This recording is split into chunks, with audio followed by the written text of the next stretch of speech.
Hello and welcome to the Realm of Ideas is Free to All. This is episode 6, The Art of Finding What Needs to Be Said. Follows up from last week, the value and necessity of criticism, and it stands before next week's, which is the view of criticism as an indicator of societal health. This is a series of talks that I'm giving in order to get a sense of my ideas in relationship to kind of clarifying them so I kind of feel better about my understanding. I find that by talking through these things, I've kind of talked through them a couple of times, and then I think as doing that, I'm kind of starting to get a sense of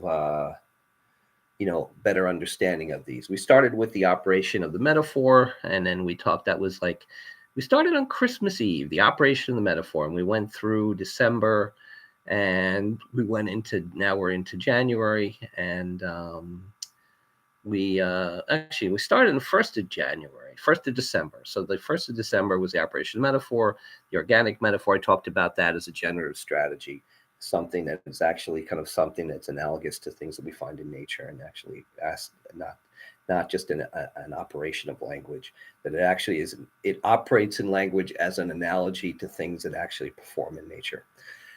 Talked about that in terms of my feelings about how I kind of derived that concept, and then kind of came to this idea. And then, like recently, we're talking about the unbreakable bonds as a result of that. And one of those unbreakable bonds actually was something we're going to talk about, which is the relationship between criticism and judgment.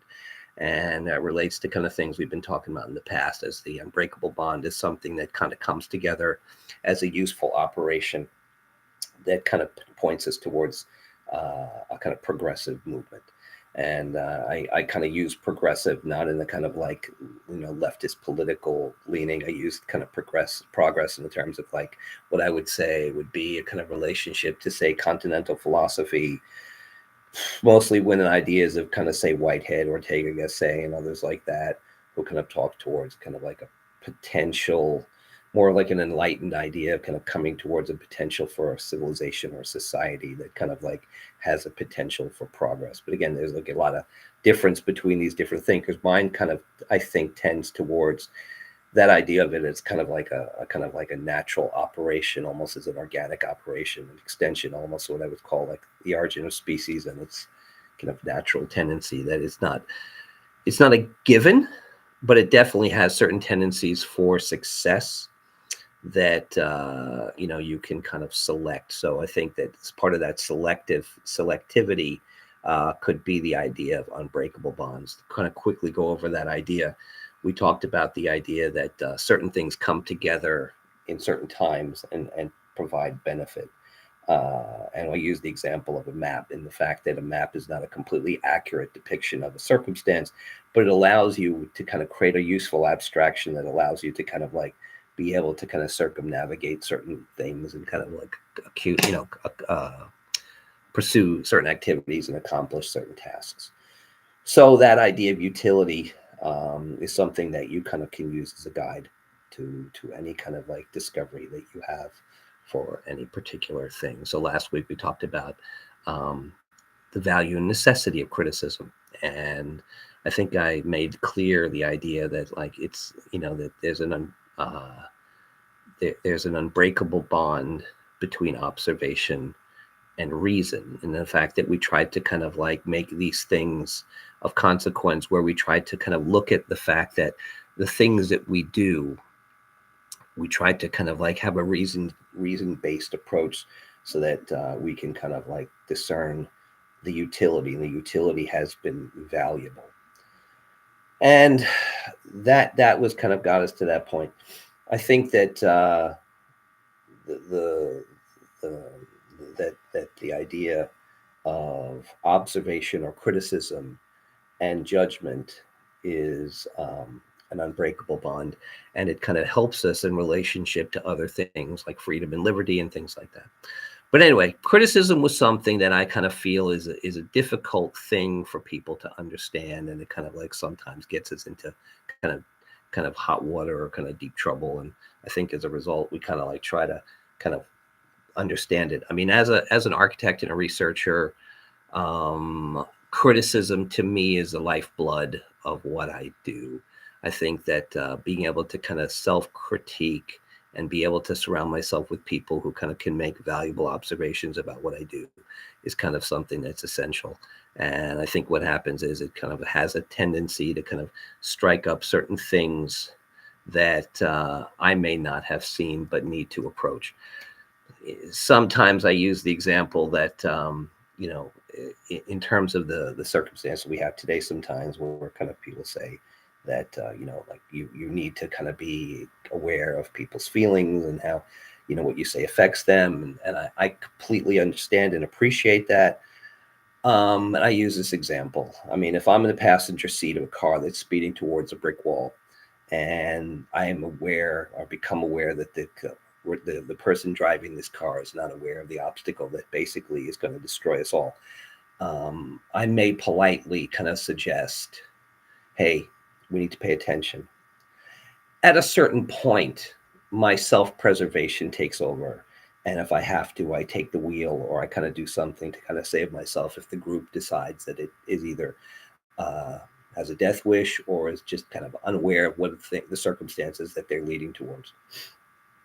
I can that's a useful analogy when I kind of think about some of the things that by people that I admire. I mean, I always think about the Voltaire and Diderot and Diderot's Encyclopedia Project and how it was something that he felt that there was a necessity to be able to maintain these things where uh, in the 18th century, we had kind of gotten ourselves to a certain point where we were starting to feel very civilized, very capable.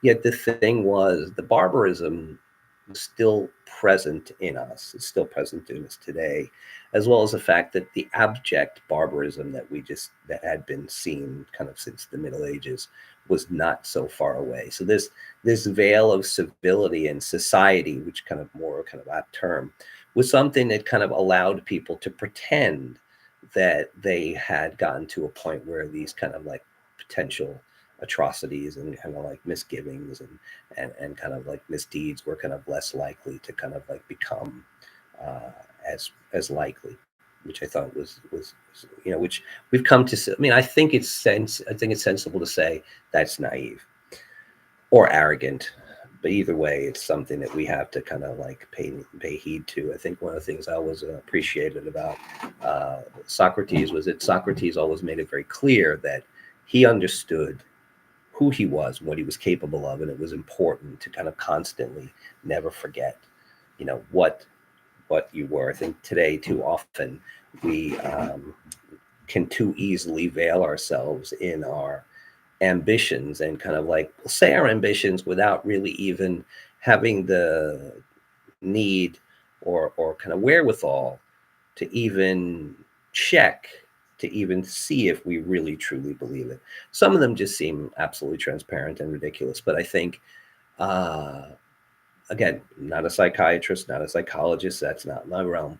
I'm not a philosopher either, but I mean, I kind of find that piecing these things together from an architectural perspective, reading philosophy and kind of like cognitive science and psychology has had a benefit to me in terms of like my understanding my work that I do as an architect. Anyway, so that brings us to the idea of criticism. The observation and the judgment becomes, you know, an unbreakable bond, and I think that it's something that is very important in the fact that it creates that utility.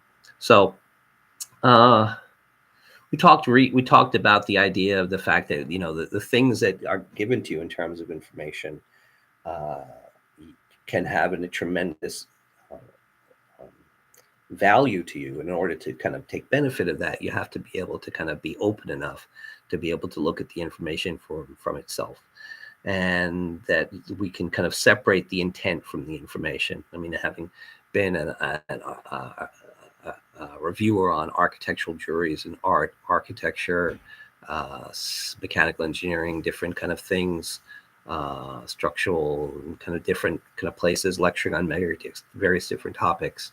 You understand the fact that saying what needs to be said and understanding that is what you hopefully want to kind of gear yourself towards. So with kind of probably too long of a kind of preamble. Here we are. So how do we get to what needs to be said as opposed to what people want to hear? Because I think a lot of times what happens is, and this is kind of more of the topic for next week, which is the kind of the view of criticism as an indicator of societal health. And I think the fact that our society has struggles with the idea of criticism is an indicator of an indictment of societal health that we'll go into next week, which I think is something that I think we as a group need to address, is the fact that for some reason we are kind of too frail to be able to kind of hear what we need to hear. And we often kind of create these circumstances where we would rather kind of have someone tell us something that we want to hear and that makes us feel good. And we've kind of become, I guess, a little bit immune to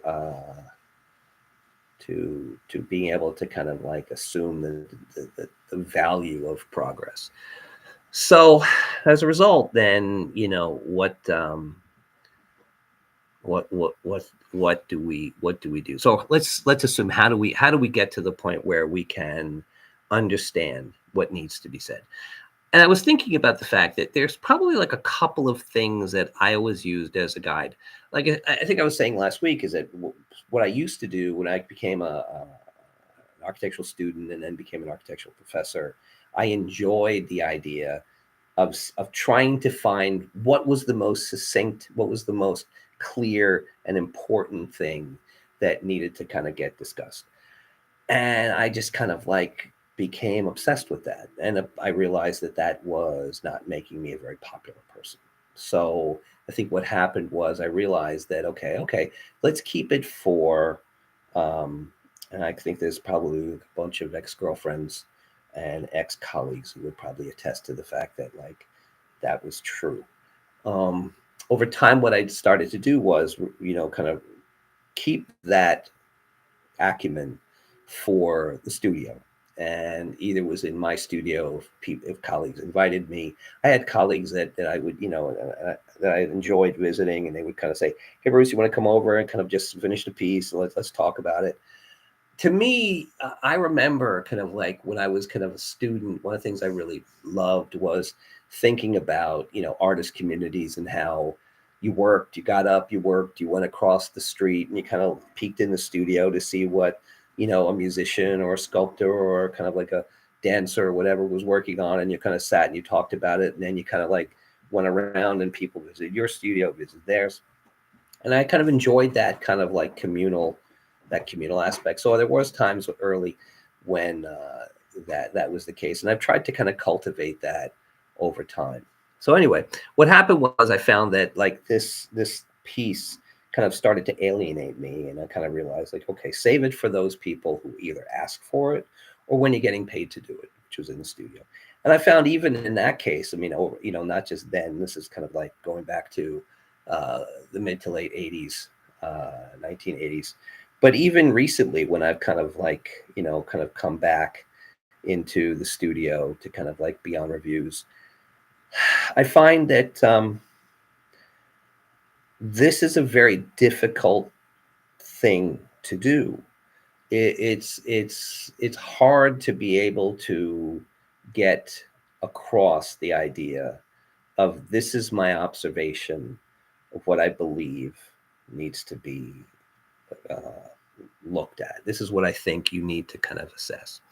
So that said, now the purposefulness of the situations, you're brought together for a reason. Your friend of yours has asked you to review their manuscript. You're listening to a piece of music and you've kind of listened to it and you appreciated it. Now you basically are sitting and looking back and kind of going over it and trying to think, or you're looking at a drawing or a painting or whatever. And, you know, you realize that there was kind of certain things that kind of started to kind of run through. And the first one was like the purposefulness. Like what is the reason? What is the meaning for why we're here? Like why are we here? Why are we looking at this piece? And what is the reason for which we might need this conversation to take place? And I think that was always a good starter. It's like, okay, you know, we've proposed a project, we've proposed a painting, a drawing, whatever. what is its purpose? What is it it's looking to establish? What is it it's looking to kind of bring? And, where do we start? Let me just say before I forget is that for me, teaching yourself how to find what needs to be said is not only very, very important, very, very necessary. I believe it's incredibly difficult and it's an art form. I think that the same way that someone can be seen as being a great artist, a great musician, a great scientist, someone can be seen as a great critic. Right now, I can't say that there's anyone I would say I could put up as a great social critic. If anyone has anyone in mind, please, leave a like or leave something to kind of give me an indication that there is somebody who you feel is worth looking at. Now, I'm not saying that there aren't people who I don't feel have interesting insights. But I just feel as if that idea of being a valuable critic is, I would say, as important as being a valuable artist.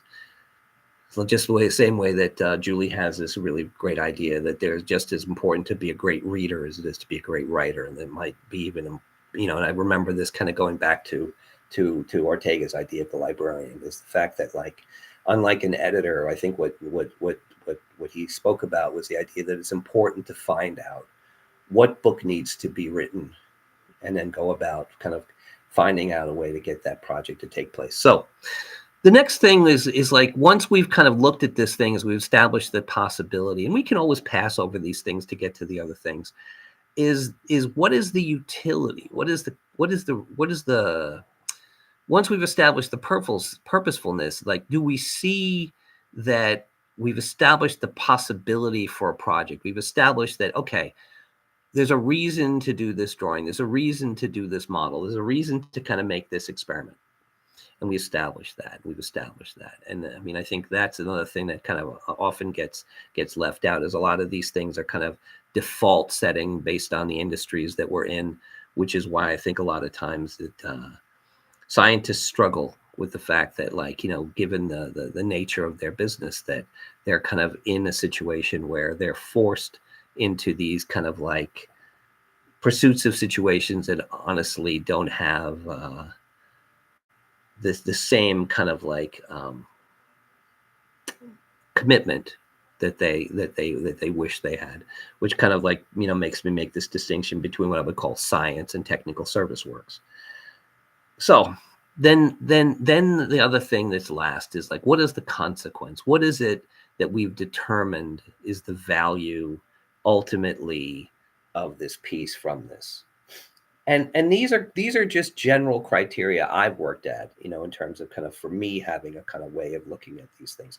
And in that case, you have to define for you how you get to what needs to be said, what and how you get about it. I mean, these are just kind of incredibly vague guidelines that have been kind of useful to me, but finding that is, I think, something that we tend to kind of just become embroiled or enmeshed or entangled in things, and don't step back in the isolation of what I call the kind of the truly speculative, and think about what is ourself in relationship to our particular destiny. In fact, that I mean by destiny, in the fact that what are our circumstances? Ortega says famously, "I am myself and my circumstances." And the thing is, what makes me consequential is understanding that drama and being able to fill that. And that again is a kind of an existential extension of the idea of kind of freedom, is that I can ignore it, but I can ignore it, but I can't remove myself from that reality. So in that case, I think that that's also a component of this situation, is that you need to understand quite clearly, what is that context, which I think applies to that sense of purposefulness. Is in the case that this project is to be engaged, what is it that we can look upon? And I think that's pretty much where we see ourselves. that the authority of what you will establish in a project will come from that consequence. That and that ultimately is something that goes on over time, and we'll kind of talk about that, and we've talked about it a little bit, we'll talk about it more, is that your ability to continually deepen and broaden and elaborate on uh, the consequence is what brings about that sense of authority. We had the fun story that I talked about like how I tricked the students into thinking that I was a student only to pretend to have them think that what I had to say was kind of meaningless. And actually, it might have been ironic. Maybe what I was saying at the time was meaningless, but the point was not to kind of like, to understand the difference between an argument from authority and the authority of the argument. And this I use because I think a lot of times today we have a situation where people try to stop the discussion by basically saying, I am the only qualified individual to speak on this topic. Therefore, this discussion cannot take place. Now, I'm not saying there aren't people who are experts. I fear people who are experts. I am not saying that there aren't people who have greater understanding and insight into problems. Everyone has. No group, no individual or group of individuals has a completely balanced. No two individuals have a completely balanced sense of authority or understanding of any particular topic. However, that has nothing to do with the potential for innovation on any particular circumstance. So therefore, a person could have a great understanding, but they're at a roadblock that another person without the same understanding, once it's explained for them, can very easily kind of like maybe be able to say like, hey, have we thought about this? One of the things that I find um, enjoyable is when I have the enlightenment of other people who have not kind of gone down a blind alley, or I have been able to stop from going down further down a blind alley by just simply having the fresh eyes of a different perspective. I think one of the things that we talked about in terms of what gives the operation of the metaphor and the process of generation value is perspective. Is that often what's important is just trying to find that point of view that gives you an insight that wasn't previously seen. One of the things I love about paintings is the fact that you'll come across something and you'll say, oh, that is an incredibly interesting perspective. Today I was drawing at the Met, as I usually do on Saturday night. This woman kind of like was kind of very taken by the angle of the piece that I was drawing, and kind of like complimented on it. And I believe that it was actually a fairly good choice. I was kind of doing a piece by Lemoyne of Louis the 15th, and it's a piece at the Met, and kind of felt that I had kind of taken a perspective that gave me a greater insight into the character that I hadn't done in my previous piece. And I kind of said, this actually kind of could be a little bit more provocative. So anyway, that is the kind of the necessity of the fact that since we understand that this unbreakable bond between criticism and judgment exists, and that's kind of like tied to reason, and this kind of is also kind of tied to kind of freedom and liberty, and it kind of has this kind of network of ideas of these kind of things that have been able to kind of give us a certain utility and a consequence. It's important that we understand the value of criticism. In fact, or if you prefer, you can call it observation.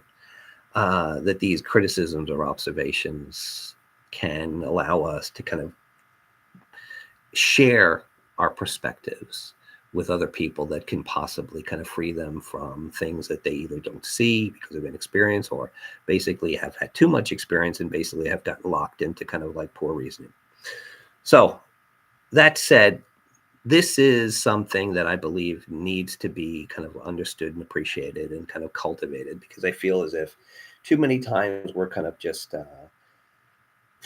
not really thinking with the kind of speculative, adventurous innovation that I think that we need to. I kind of think that we've kind of become very ideologically stunted in so many places, and it's started to kind of infect a lot of different places throughout our society. So that's kind of like where we get to this. So I think that, like, as I said last week, I think that the greatest form of respect you can pay to any other person who does work is to basically kind of like afford them criticism and observation, because it kind of shows that you're kind of like spend the time and the effort to try to give them the benefit of that, of any potential perspective that you might find could be of value to them. And that as that is the case, I think that there's a reason to kind of cultivate that. So not only is it a kind of necessary thing, I think it's also like it's something that you really should think about it as a way to cultivate it as an art in itself. That you want to be a good critic. You want to be able to kind of like be a person who can provide that. And again, I think that a lot of like the idea is where the authority would come from your ability to consistently say things to people that can have a consequence, and that is the consequence, is that point where we kind of see that we've determined something that we all kind of like feel have persuaded us to kind of feel that we need to protect or keep or cultivate or further study. So I think in these things are fairly simple in terms of like why we get to them. I think when we kind of come across them, we kind of realize like, hey, let's hold on to that. That's meaningful. That's a meaningful example. Again, too many times I think what happens is we kind of think about the source and not the substance. And I mean, that sounds kind of trite, but the point I'm trying to make is the fact that like the source sometimes is used as an excuse to negate the consequence of the statement. I think that we follow things and pick things up because they're good examples, and they kind of provide us again that sense of utility. What I'll go and do kind of, because I had these as a series of lectures that I had kind of done on a different platform, but I think what I'm going to do now is I'm going to go back and I think like purposefulness, utility, consequence, authority, things like that. These were things that I had come across later on in the series, but I think we're going to jump them up and maybe add them, because again, I started out going through the same order that I kind of delivered these on the other platform, but I now realize that part of it is maybe kind of update the platform, because it was a kind of work in progress. So that's it. So I think that we got some kind of sense of the fact that this criticism is not only a necessary thing, it's an art, and it's something that you should look to cultivate as a valuable thing. And for me, again, I would say that I look at the fact that it helps helping others understand what they're doing is ultimately something that helps me understand what I'm doing. You've helped me a great deal. Thank you, my loved one. Julie's here. Oh, Julie didn't die. Right? Remember, you were kind of like you were coughing and sputtering. Oh my God, we didn't lose Julie. She's still here, and thank goodness, because I mean, that's we need. So, yeah. In fact, we talked about the kind of like the graphic map of the last drawing, and how we kind of like took that piece and kind of created that that. We actually, a couple of people have asked me like about the possibility of kind of doing like a demonstration, saying this drawing, this painting, blah, blah, blah. Mm-hmm.